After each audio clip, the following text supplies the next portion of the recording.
Hello guys, hello, this is for Aries.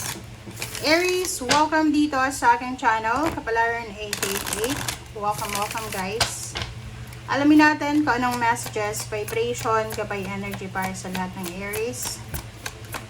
I hope na makaresonate kayo. Alright, this is for Aries. Treasure chest and yes card. So, sa nakikita ko sa'yo dito, Aries, you need to prepare yourself. If you have question, may mga questions kayo, may mga katanungan kayo, sinasabi ng bara sa'yo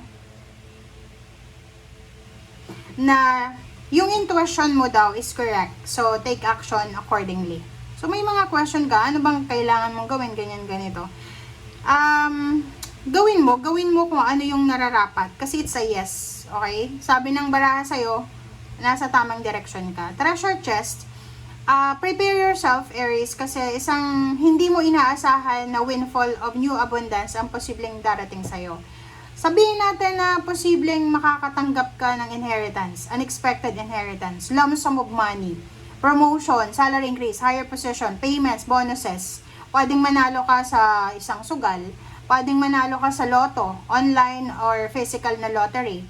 Posibleng may makakatulong sa'yo ng financial. So, yun ang mga possibilities na, or pwedeng makakahanap ka ng treasure. Yun, kung ikaw ay naghahanap ng treasure. Okay.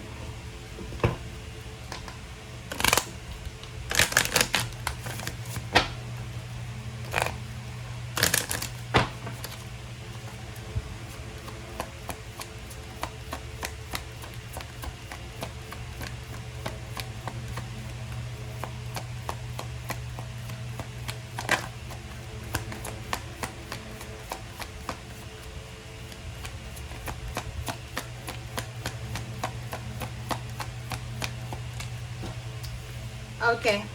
Change. Wow. So, sa nakikita ko dito, Aries,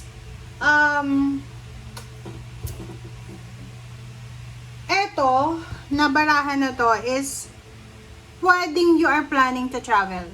You're planning to relocate, you're planning to travel, you're planning to change your address, zip code or your workplace. Pero sinasabi ko sa'yo, ngayong linggong ito, wag kang magdedesisyon agad-agad. Kasi, nasa Mercury retrograde tayo eh. So, kahit sinasabi ng baraha mo na you have the opportunity to change, pero pagpaliban mo muna hanggang sa matapos tong Mercury retrograde. Okay? August, pwede mong gawin to. So, nakikita ko sa'yo dito, maybe you're expecting na magkaroon ng sasakyan, mag-travel, you're expecting to have parang offer, financial offer, ganito. Okay.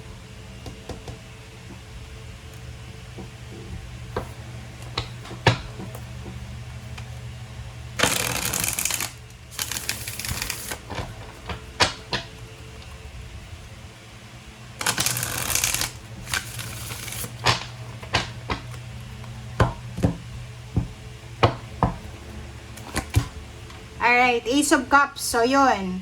Sinasabi ng baraha na sobrang aapaw yung emotions mo.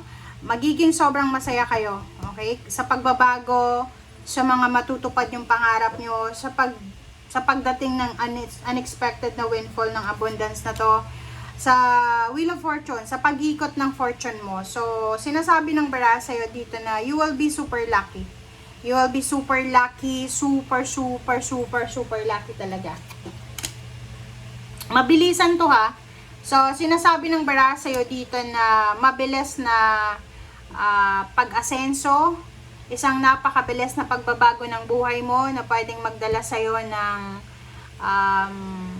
emotional freedom, peace, and harmony. Magiging sobrang masaya ka, napakabilis na occasion, napakabilis na sagot, parang ganon. So, pero ang problema dito, yun lang, kasi sobrang yung excitement mo, okay? You're excited for the travel, you're excited for the purchase, gusto mong bumili ng sasakyan, but the problem is, nagko-contemplate ka. Okay? Sa love life naman, tingnan natin, masaya. Wala ka namang masyadong issue, problema sa love life ngayong linggong ito. Masaya. And sa pera naman, wala ka namang problema kasi balanse naman yung kaperahan mo. Pero, kung ikaw ay nagtatrabaho, nagbe-business, or kung ano pa man, nakikita ko sa'yo dito na magiging sobrang busy ka sa linggong ito, ikaw or yung person mo. Pwedeng wala na kayong oras sa bawat isa. Okay, so there's a chariot here. So, sinasabi ng bara sa'yo na naghahanda ka ng papeles, dokumento, travel, parang ganon.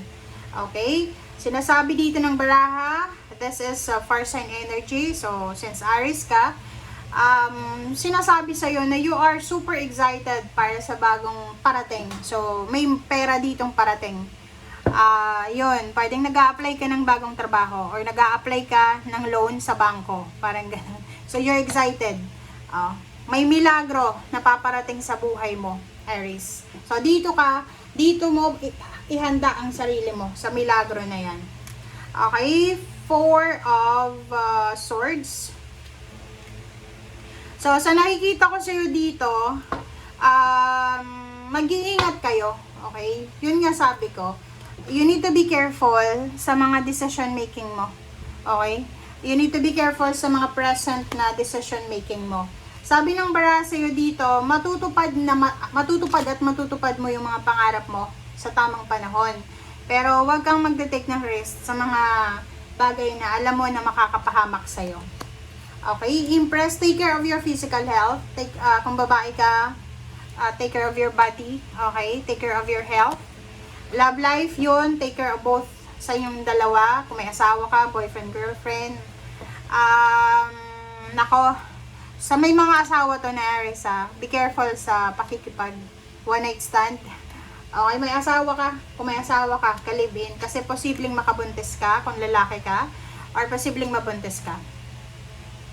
Nakikita ko sa'yo dito na you're excited para sa future plans mo regarding sa yun. You're traveling, you're moving, parang ganon. And excited ka sa paparating na lump sum of money. Okay? Ang ganda na ito kasi you're excited also para sa, like kung maglo-launch ka ng business this August, September, October, nakikita ko na you're super excited.